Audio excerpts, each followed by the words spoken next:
Alright, so I did something for this project that I definitely should have done for the 450. That is, I printed a manual. As you can see, Honda used these engines on a lot of different bikes in the 70s. The difference between some is that the CT90 and I think the C90 have the automatic clutch, whereas the rest of these had a manual. But the top end should pretty much be the same for all of them. So I'll just be going by the book for this disassembly, and if anything odd comes up, then I'll stop and talk about it.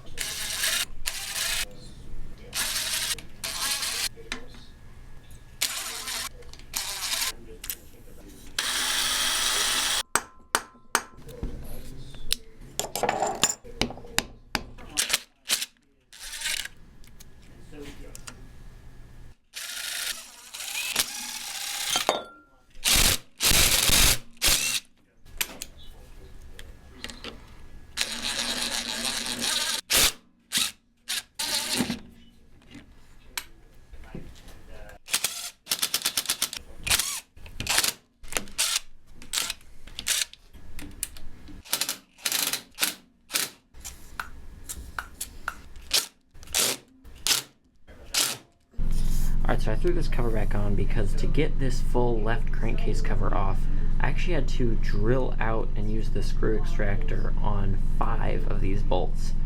And so I thought I would say 2 things about that. The first is that definitely cover up any internals of the engine if you're going to be drilling out screws, because it makes a lot of metal dust. And I've made sure to clean it up as best I can before I take this cover back off. Second thing I'll say is that I ended up going ahead and getting one of these Allen head kits for the engine. So you can find these on a couple different websites. I use the common motor one for the 450. This is a 4-into-1 set. They're stainless steel, which I know has drawbacks because of the dissimilar metals corroding, but I'm going to use anti-seize, so I think that'll help with that. And you just get an Allen head bolt for all the crankcase covers and everything, and it makes it much easier to take apart in the future because, like I said, a lot of these are stripping out. Last thing I'll say is that I do actually have JIS screws. This is a JIS screwdriver. I have a JIS bit in my impact gun. I think my issue is that these are JIS number 2, and I think I want JIS number 3 for these screws, and maybe that's why they're stripping. They're also just really tight, some of them, so I don't know. I'm not using a Phillips because I know that makes them more likely to strip, but yeah, I mean, I just stripped 5 with a JIS screw, so either it's the wrong size JIS or these screws are just really tight. Alright, so I actually have this whole side cover now fully unstuck and unbolted. What I think is happening is that there's something in the sub-transmission that's grabbing onto the front sprocket here. So I am going to go ahead and take the sub-transmission apart and see if that loosens everything up.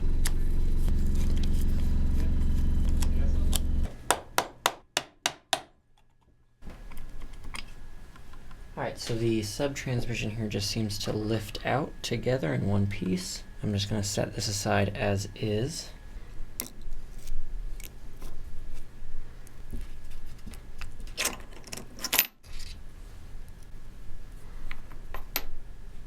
Alright, so I'm just going to wrap this whole sub-transmission in this cloth here so all the pieces stay together, and we'll just put this to the side.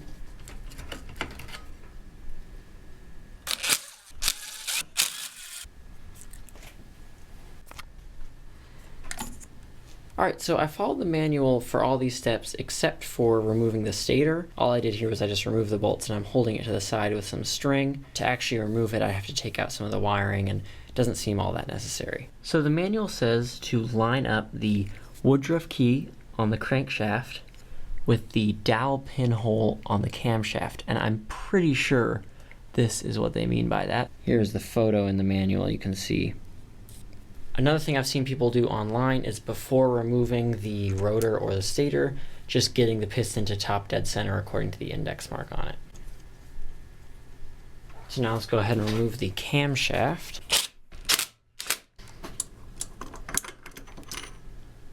Bing, bing.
Just a little tip here for stiff and stuck gaskets. The red brake clean seems to help a lot with softening them up. The green brake clean doesn't really do it. Alright, so for taking apart the cylinder head, just to make sure everything goes back exactly where I took it from, I have this towel for exhaust and this towel for intake.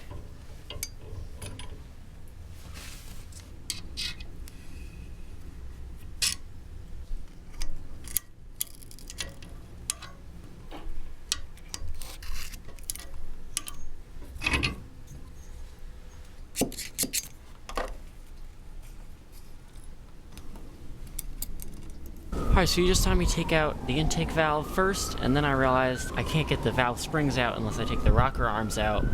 And the reason I hadn't taken the rocker arms out is because this cover is stuck. So I'm going to try to use some heat and some oil and see if I can get it unstuck.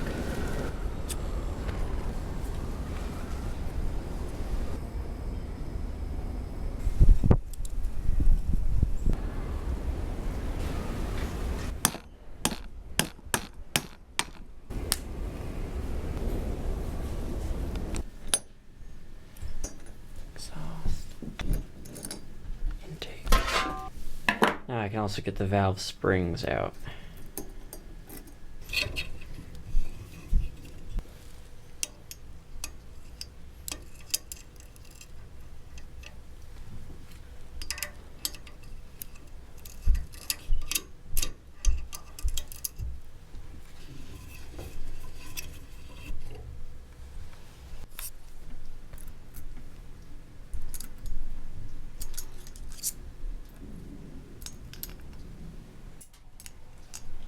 Alright, so I just got all the mating surfaces clean of any of that stuck gasket material, and that was primarily using just a razor blade and scraping it. But then I also went ahead and cleaned up as much of these different parts as I could. So you can see with something like this stator cover, I sort of cleaned and shined it up a little bit. And with the cylinder head, obviously this is a lot dirtier to begin with. You can see I did make some progress because this is the top head cover, and this is what the rest of the cylinder head looks like now. So you can see there is a pretty significant difference there. So I'm pretty happy with that. And as far as a restoration goes, I'm happy to leave it there. So I got it all cleaned up. I actually went up to the kitchen and washed it all with some dish soap and this nylon brush to get all the oil and everything and the debris out of all the fins and whatnot.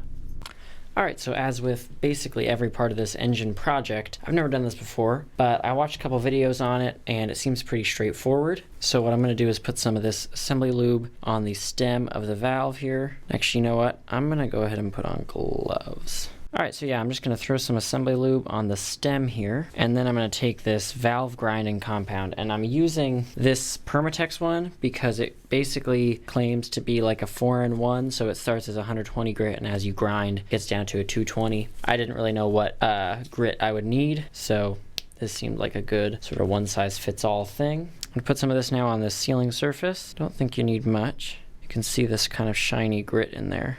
And so the one thing I've heard repeatedly is that you don't want any of this grinding compound down in the valve holes. So yes, exhaust side, I'll throw that down in there. Alright, so I saw this trick on a Mr. Miyagi video. I'm going to clean off the lube from the top of the stem here. I'm going to throw this little piece of, this is the same fuel hose I used on the 450. I think it's 5.5 millimeters. So I'm going to throw that on the valve stem. And then I'm going to go and grab my drill, and I'm going to throw the fuel hose now in the chuck. Okay. And I'm just kind of bouncing the valve, and I'm also switching directions with the drill. So let's see what type of surface we have here now. Okay, so the surface before, I should have shown you, basically just had a few small deposits on it. And I can see that those deposits are smaller, but they are still there. So I am going to keep grinding a little bit and see where we get.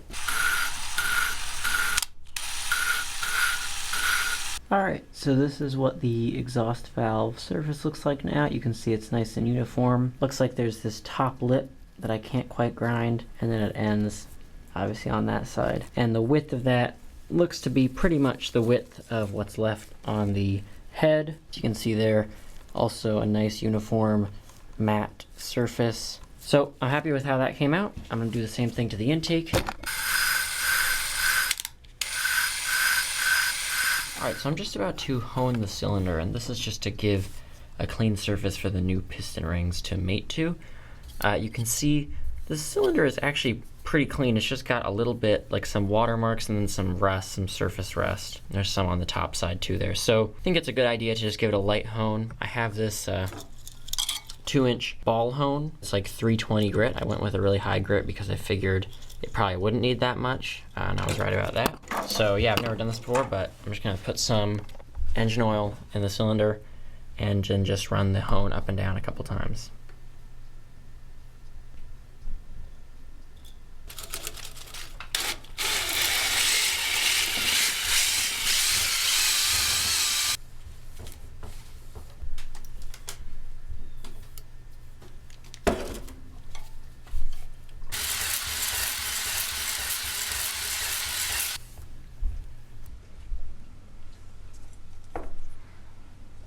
Alright, so the last thing I'm going to do is replace the piston rings. I bought these because I thought one piston ring might be seized or broken or something. These actually seem fine, but they are a little rusted at the top. At least this top ring has some rust buildup on it. So I feel like, why not replace it? Alright, so one thing to note about this bottom piston ring, the oil ring, is that on this spike, which is a 71, it has this, it's a one-piece ring, and it's kind of got like little raised and lowered parts. But in this piston ring kit I got, which is an OEM Honda kit, there's the number, the oil ring is sort of what I understand to be a more modern style. So I got 2 top rings there, and the oil ring is actually made of 3 thin rings that go into that same groove. So I tried to find information about this online. I found one forum where the guy had this same question, and he decided to just use these replacement rings because it's a newer design, and I suppose on the later CT90s that's when they started using this new ring. So I think as long as the rings fit, then I'm gonna go ahead and use them. And then of course I'll keep this old ring, and maybe it makes a big difference, I find out later on, but I kind of doubt it, and I'm sure it's fine to replace it with those rings. Oh, alright, well, good thing I got the replacements, huh?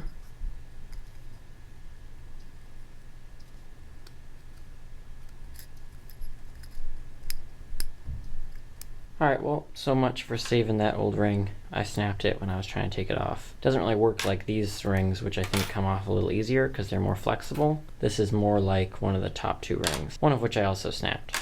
So there you go. But now I'm going to go ahead and try to measure the ring gap on the new rings. So I'll throw the old remnants over here so I don't mix them up. Did get one off without breaking it. And so this is, I'm not sure actually how to tell between the first and the second ring. No, it has to do with bevel. Right, so this ring has no bevel, this ring has a bevel. I'll figure out which one's top and bottom, but they need the same end gap. So do this one first. Now these are OEM, like you saw on the box, so I would think they're probably pretty good right out the box, but regardless. So I'm gonna push down the piston, because I want this to be obviously flat, right? So I'm lining it up to the groove in the piston. That makes the most sense to me. So now when I take this out, this is all set. And so now I'm gonna check that gap. So according to the manual, the ring gap on the top and second from the top rings should be between 6 and 14 thou.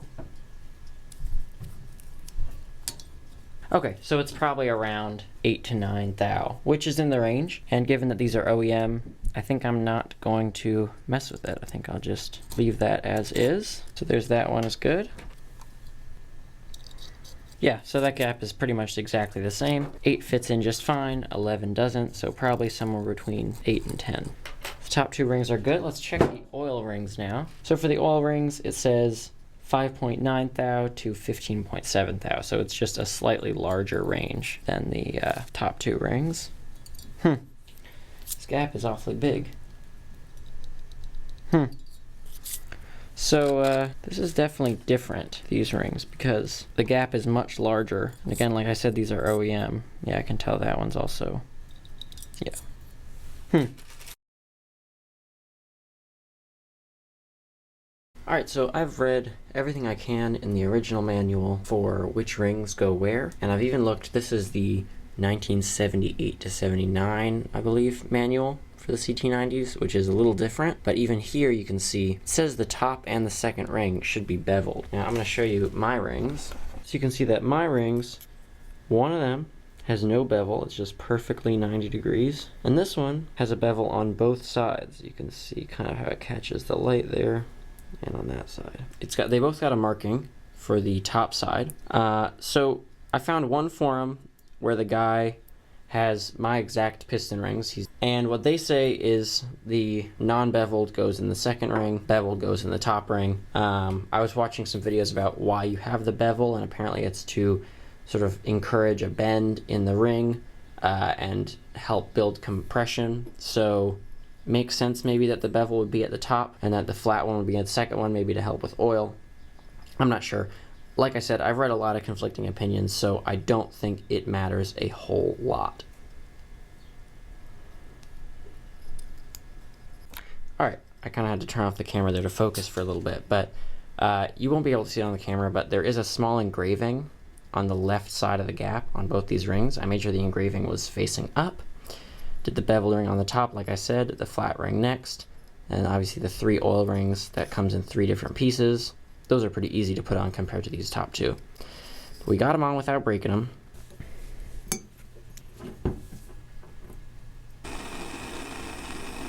Alright, so with the exhaust studs out, the cylinder head is fully disassembled. Like I said, I did go over it with a Scotch-Brite pad to try to clean up a lot of the dirt, and then actually I just threw it in the kitchen sink with dish soap and a nylon brush and brushed all the loose dirt away, and this is pretty much as clean as I'm probably going to get it. Up here there is some JB weld near the intake. I don't see any crack on the inside that would warrant the JB weld, but I'm not going to mess with it because I don't want to make things worse if there is a crack in there. So for starters, I'm going to throw the exhaust studs back in there, and so I just locked my nuts on my new exhaust stud. There is a short and a long side of the exhaust stud. The short side goes into the head, and you don't use any Loctite or anti-seize or anything on these bolts. You just put them in. Alright, so now we can start putting the valves back together. And for this, I'm going to be using this website, cmsnl.com. This is a super helpful website. It's basically a catalog of exploded views of all kinds of different motorcycles. And so I have the exploded view here now for the valves. This is the exhaust. There's the intake. And so not only is it helpful when you're looking for parts, it'll give you a part number for everything, but it also helps for reassembly because you can see the order in which everything goes. The exhaust valve on this engine has this little rubber valve seal. Without thinking, I figured I'd buy 2 valve seals because I thought there might be one for each valve, and I bought parts before I took everything apart. Well, as it turns out, there's only a valve seal on the exhaust valve, and that kind of makes sense when you think about it, because when the intake valve opens up, the piston has created a vacuum in the cylinder, so the air is actually pretty guided and probably only wants to go into the cylinder. On the other hand, when the exhaust valve opens up, the piston expels air out of the cylinder with no particular direction. And so you need that seal there to prevent any of the exhaust gases or particulates from getting up into the cylinder head and remaining through out into the exhaust pipe. Anyway, I thought that was kind of interesting that you only need a seal on one valve. So I have the fresh seal here. It's much squishier than the original. I also went ahead and bought new valve seat shims, and these just sit at the bottom and they're what the spring pushes against. I think these are kind of wear items, so I thought I'd buy new ones, although I will say the ones I took out of the engine look perfectly fine. But I'm going to use this new one, and so that will sit down at the bottom there. Judging by the exploded view, it looks like there's this taper on the valve seal you can see, and it looks like you want the taper to end up there. So in other words, it should look like that. So I'm going to drop that in, press it down. So the new valve seal is in there. There's also a little shim or washer that goes on this guide. So I'm just putting now that all down on top. It's kind of hard to keep it all in place. Keep it all stuck in there, I'm going to use a little bit of this assembly lube. This stuff is like super thick, and that should hopefully keep the valve seal stuck in there. And then I'm going to drop this whole thing down onto the valve guide in the engine. Alright, so you can see there how you have the valve seal in the middle, and that valve guide over top of it, and that kind of holds the valve seal in place. So next, it looks like I want my valve springs. And those both just go on top like that. And then we can throw in the exhaust valve, and obviously that goes in from the bottom. I'm going to be putting a generous amount of this Ultra Slick on the valve stem. The manual says to use engine oil. I'm going to use this for this step, and because I have it, but I'm sure engine oil will be fine as well. So I'll run the exhaust valve up through there. So I just pulled the exhaust valve through there, and you can see that the seal kind of wraps around it, and that's another good reason to keep it lubricated. Then I'm going to throw the valve springs over top of that. Then we have the valve cap here. Alright, so now I'm just going to use that valve lifter tool to get the keepers on the valve spring. So that all goes just like how it went on.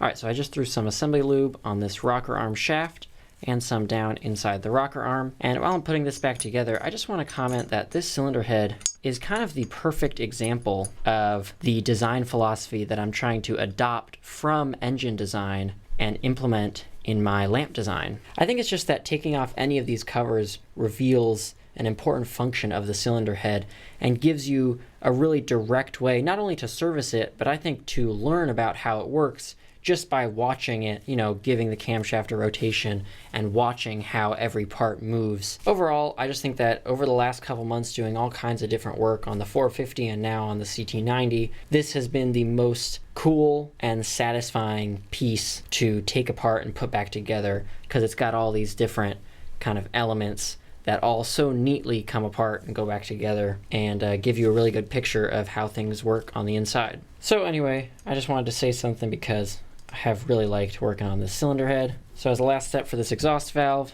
just gonna give this tappet just a loose tightening, and then we can actually throw on the exhaust side tappet cover. And I am obviously gonna do my valve lash adjustment a little later on, so I'm not gonna torque this down or anything. I'm just throwing it on there so I can clear the workbench. All right, now the intake side is actually the simpler side, so I'm just going to go ahead and do that off camera. And then once we have both the valves and rocker arms in, we can look into what the next step is for getting this engine back together. All right, so I got the valves and rocker arms back in there. So now let's move on to the piston and cylinder. So I've got the piston here. Obviously we put the new rings on it. So I took out obviously one of these wrist pin keepers, and the manual says explicitly to always use new keepers, do not reuse old keepers. So I went ahead and bought 2 new ones. I'm only going to use one today, but I thought I'd buy 2 in case one of these goes flying across the shop. They're 50 cents a piece. Feels like good insurance. What I'm going to do is throw back on my gloves. All right, so the top of this piston has this mark here which says in on it. It's also the larger valve spot. And so what I'm going to do is throw some assembly lube inside the connecting rod here, and we'll wipe that around. And we'll also get that on the actual connecting rod itself. A good layer of that. To be honest, I don't really have a sense of how much of this lube I should be using in a given spot, but I know we want it here, and I figure I'm going to do an oil change shortly after the piston install, so I'll clear out a lot of this anyways. Okay, so next I'm going to drop the piston over this, try to get this wrist pin through here. There we are. So I got the wrist pin in there, and now I'm going to throw one of those keepers in. For that, I'm just going to use a regular pair of needle nose. Now the gap on this keeper is at the top of the piston, so I'm going to do the same thing here. I'm really not sure if that matters at all though.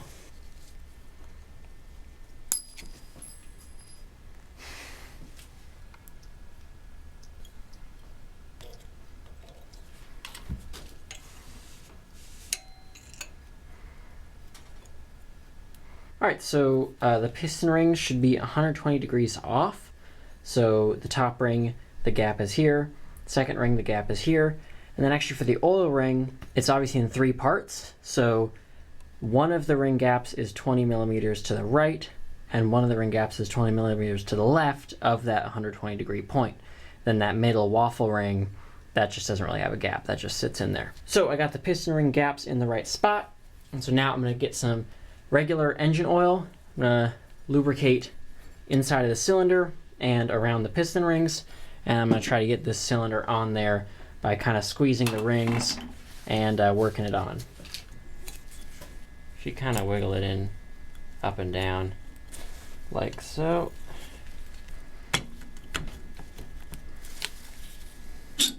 There you are.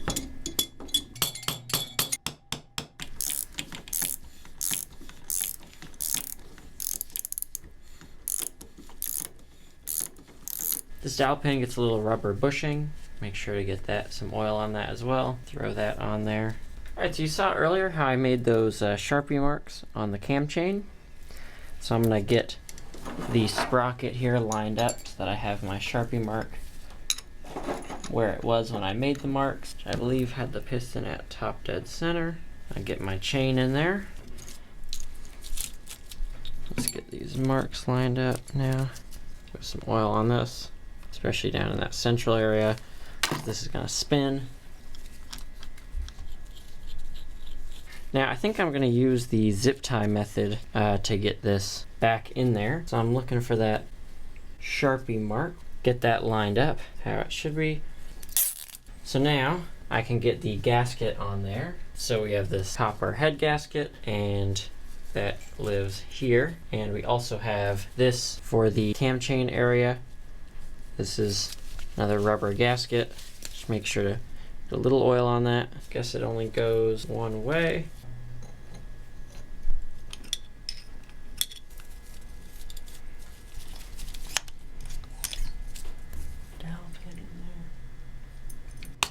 Alright, so I got the cylinder head cover on there, I got the gasket there. Cylinder head is all ready to go and get tightened down. Just wanted to make a quick note on these washers that go on the cylinder head bolts here. So 3 of these, you can see these are just regular steel washers, and these go bottom left and the 2 top studs. Bottom right bolt though, that gets this copper washer.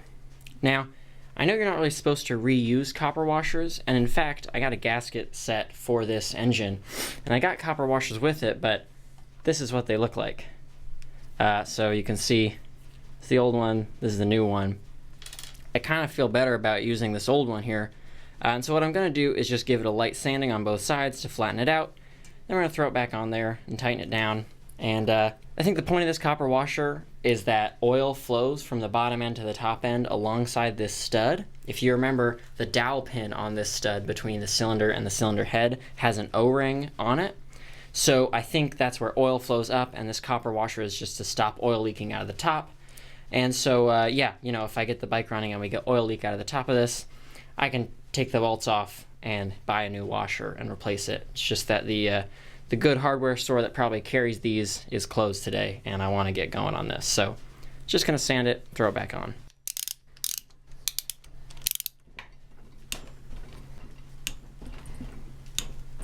Alright, let's get the cam in there now, and I think you can just kind of slip it in. Alright, throw this cam in there. Took the zip tie out.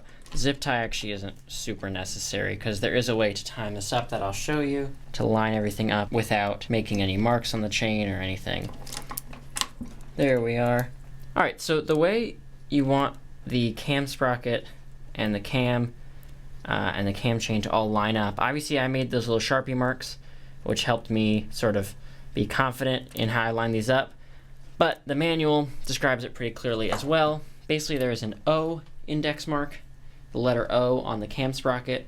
You want that facing towards the top of the cylinder head. Then you have this dowel pin on the camshaft. You want that facing towards the top of the cylinder head. And then you want this little woodruff key on the crankshaft to also be facing in that same direction. They should all kind of line up, and that should get your timing just right.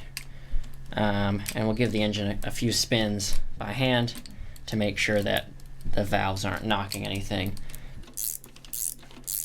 Alright, so obviously I need to get my tappet clearances set, which I'll do probably on the bike once I'm ready to get the bike running. But that is the cam chain timing all set up and ready to go. Alright, so now that the cam chain is lined up correctly for the timing, everything else goes on pretty much exactly how it came off. Just going to put some lithium grease on all the gaskets and some anti-seize on the bolts and get all these covers back on. Alright, so I got the top end points and advancer unit all in there. This points wire just comes out here. I routed it through there. I don't know if I'm going to actually keep it going through that hoop. And then it comes up through the cylinder and it'll obviously hook up into the wiring harness. So the next thing I want to do is get the left side cover on. And that also means changing the front sprocket. In terms of getting this rotor on, this is just, I just used the impact driver and gave it a few clicks. I think there is a torque spec, but I don't have the thing to hold the flywheel so that you don't actually just turn the engine when you're torquing it. So I just gave it, you know, a few clicks on the impact wrench and I'm gonna call it good. So I'm gonna put a little bit of this assembly lube on the inside of the sprocket. I've already cleaned all my mating surfaces here and on the cover. Alright, so I'm gonna wipe some white lithium grease on this gasket on both sides. It's just to make it easier when I'm taking it off. And then we can get the cover bolted down with my new stainless steel Allen head bolts and some anti-seize on those bolts. Threw just a little bit of grease on the inside of this front sprocket seal. Let's see if I can get it on there.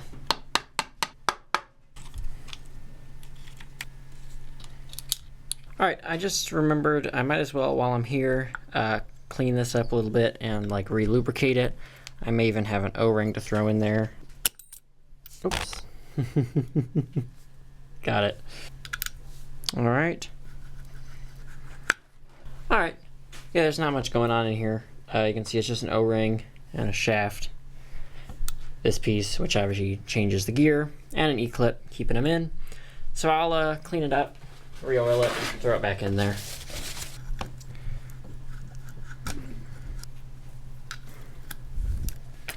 And I'm just making sure everything is covered in engine oil while I'm putting it back together, just for that initial startup before all the oil can circulate.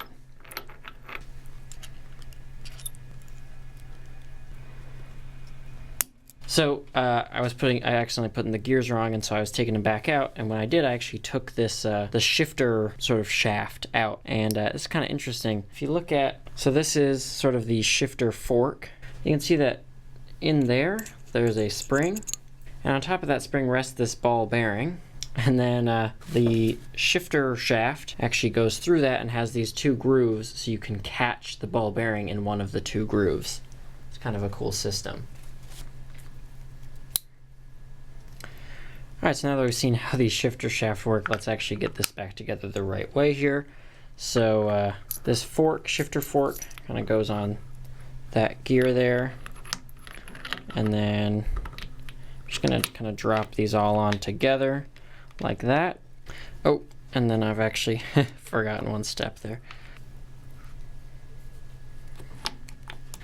Alright, so that's, you just kind of drop the gears in there together.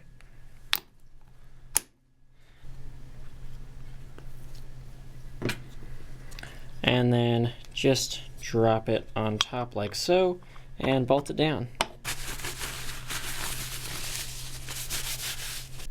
Alright, so there you go. The engine is all the way back together.